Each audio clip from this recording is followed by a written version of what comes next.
হরে কৃষ্ণ। আমি একটি female chart আপনাদেরকে বিশ্লেষণ করে দেখাচ্ছি।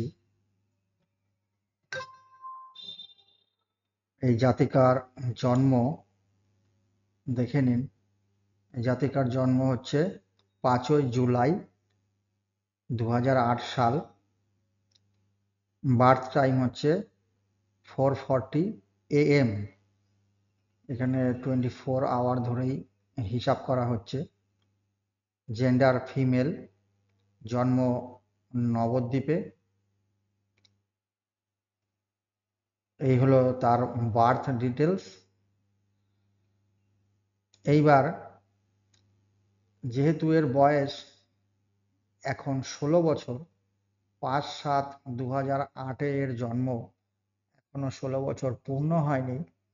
তার গার্জিয়ানের প্রশ্ন যে এর বিহেভিয়ার কেমন যাবে, বিহেভিয়ার অফ চাইল্ড। আরেকটা কথা হচ্ছে, আমি আগের চার্টেও আপনাদের হয়তো বিশ্লেষণ করেছি,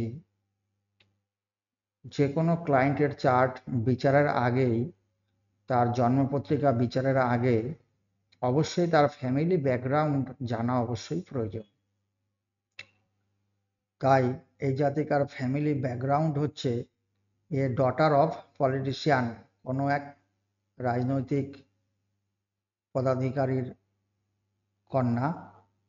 স্টাডি ইন বোর্ডিং স্কুল, এ বাইরে থেকে বোর্ডিংয়ে থেকে পড়াশোনা করে।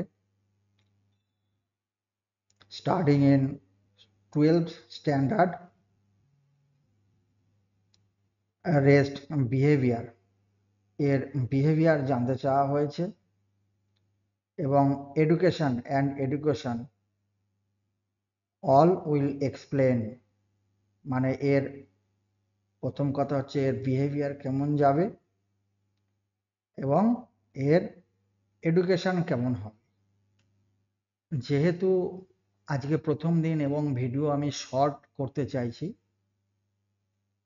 তাই এডুকেশনটা সম্বন্ধে আপনাদের কিছু বোঝানোর এবং চার্ট কিভাবে বিশ্লেষণ করতে হয়, জন্মকুণ্ডলী কিভাবে দেখতে হয় সে বিষয়ে আলোকপাত করছি।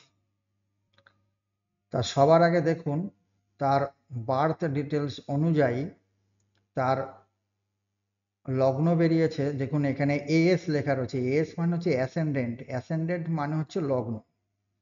এখানে 3 লেখা রয়েছে। এটা উত্তর ভারতীয় চার্ট। আমি উত্তর ভারতীয় চার্টের উপরই বিশ্লেষণ করি। এই চার্টে আমার জন্য অথেন্টিসিটি অনেক বেশি দেখায় এবং এটা আমার ভালো লাগে। তাহলে 3 মানে হচ্ছে মিথুন লগ্ন। এই জাতিকার মিথুন লগ্ন। আর দেখুন চন্দ্র যে জায়গায় বসে থাকে সেটা হচ্ছে তার রাশি। দেখুন এমও দেয়া রয়েছে শর্টে, মুন। তার মানে 4 নম্বর, এই দেখুন 4 নম্বর দেওয়া রয়েছে। তার মানে হচ্ছে এর কর্কট রাশি আর মিথুন লগ্ন। যে কোনো চার্ট বিচারের আগেই তার কি লগ্ন আর কি রাশি সেটা জানা অবশ্যই প্রয়োজন। এইবারে আসি তার বিদ্যা। তার বাবা মা, তার গার্জিয়ান প্রশ্ন রেখেছে যে আমার সন্তানের বিদ্যা কেমন হবে। তাহলে দেখুন, বিদ্যা বিচার করতে গেলে আপনারা সকলেই জানেন যে চতুর্থ ভাবকে সবার আগে দেখতে হয়। যে চতুর্থ ভাব 1, 2, 3, 4, লগ্ন থেকে চতুর্থ ভাব হচ্ছে বিদ্যা ভাব। তাহলে চতুর্থ ভাব, চতুর্থ পতি মানে এর যে স্বামী কিংবা মালিক, এইভাবে বলতে পারেন। তাহলে চতুর্থ ভাবের পতিকে দেখুন এই ঘরে লেখা রয়েছে 6। 6 মানে হচ্ছে কন্যা। তাহলে চতুর্থ পতি হচ্ছে বুধ। বুধ হচ্ছে ইংরাজিতে হচ্ছে মার্কারি। দেখুন মার্কারি বসে রয়েছে লগ্ন থেকে দ্বাদশে। এটা যদি লগ্ন হয় 1, 2, 3, 4, 5, 6, 7, 8, 9, 10, 11, 12, তাহলে বিদ্যাপতি বসে রয়েছে দ্বাদশ ভাবে। এর আগে আপনাদের একটা কথা বলি যে রাশিচক্রের ষষ্ঠ, অষ্টম, দ্বাদশ ভাব কিন্তু খারাপ ভাব হিসাবে ধরা হয়।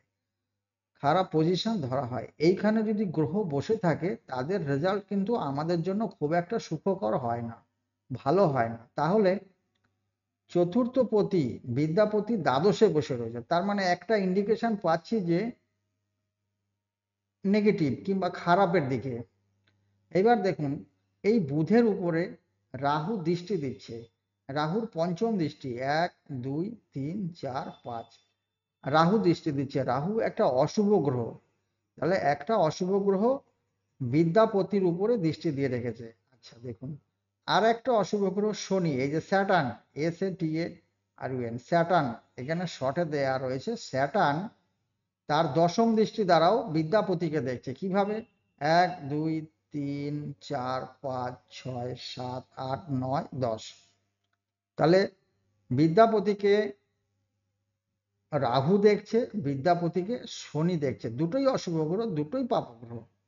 আচ্ছা এইবার দেখুন বিদ্যা ভাবে কোন কোন অশুভ গ্রহের দৃষ্টি আছে আর কোন কোন শুভ গ্রহের দৃষ্টি আছে। তাহলে বিদ্যাপতির উপর কিন্তু কোনো শুভ গ্রহের দৃষ্টি নেই, দুটো অশুভ গ্রহেরই দৃষ্টি আছে। আর বিদ্যা ভাবেও রাহুর নবম দৃষ্টি আছে, 1 2 3 4 5 6 7 8 9, তাহলে রাহুর অশুভ দৃষ্টি বিদ্যা ভাবেও আছে। ওকে, কোনো শুভ গ্রহের দৃষ্টি বিদ্যা ভাবে নেই। তাহলে বিদ্যাপতির উপর দুটো অশুভ গ্রহের দৃষ্টি, বিদ্যা ভাবে একটা অশুভ গ্রহের দৃষ্টি, আর বিদ্যার কারক গ্রহ হচ্ছে সেই বুধই।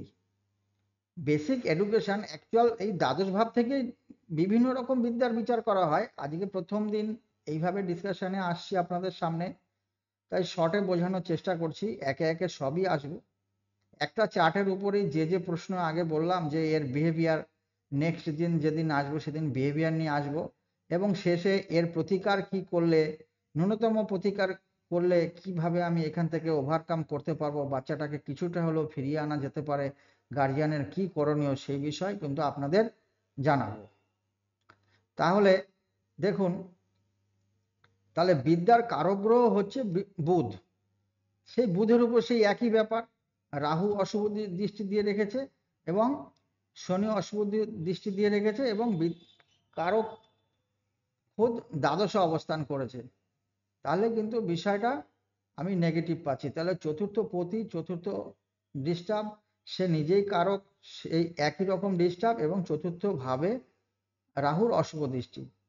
আর কালপুরুষের ছকে চতুর্থ ভাবের মালিক হচ্ছে চন্দ্র। তাহলে চতুর্থ ভাবের কালপুরুষের ছক যখনই বলবো, তাহলে এখানে যখন 3 আছে ওই জায়গাটা 1 হিসাবে আমরা ধরবো। তাহলে 1 ধরলে মানে মেষ, তাহলে কালপুরুষের ছকে মেষ, বৃষ, মিথুন, কন্যা, মেষ, বৃষ, মিথুন, কর্কট, তাহলে কর্কটের মালিক হচ্ছে চন্দ্র। তাহলে কালপুরুষের ছকে যে চতুর্থ ভাবের মালিক সেই চন্দ্র কিন্তু রাহু কেতুর এক্সিসে, মানে কেতুর সাথে বসে রয়েছে, রাহু দৃষ্টি দিচ্ছে। আর পাপ মধ্যগত, মানে তার এক পাশে দুটো অশুভ গ্রহ শনি আর মঙ্গল, আরেক পাশে আরেকটা অশুভ গ্রহ রবি, সঙ্গে শুক্র আছে। তাহলে বেশিরভাগটাই কিন্তু সেই কালপুরুষের ছকের যে চতুর্থ পতি চন্দ্র এবং আমাদের মনের কারক গ্রহ চন্দ্র, সেও কিন্তু ভালোভাবেই পীড়িত। তাহলে এই চারটা থেকে আমরা ওভারঅল বলতে পারি যে এই জাতিকার বিদ্যা ভাব কিন্তু আমরা খুব একটা ভালো পেলাম না, খুব একটা ভালো পাচ্ছি না। এইভাবে কিন্তু আমাদের বিচারে আসতে হবে। যদি এই বিষয়ে আপনাদের কোনো কিছু জানার থাকে আরো ডিটেলসে, কমেন্টও অবশ্যই লিখে জানাবেন। হরে কৃষ্ণ। আজকের ভিডিও এই পর্যন্তই।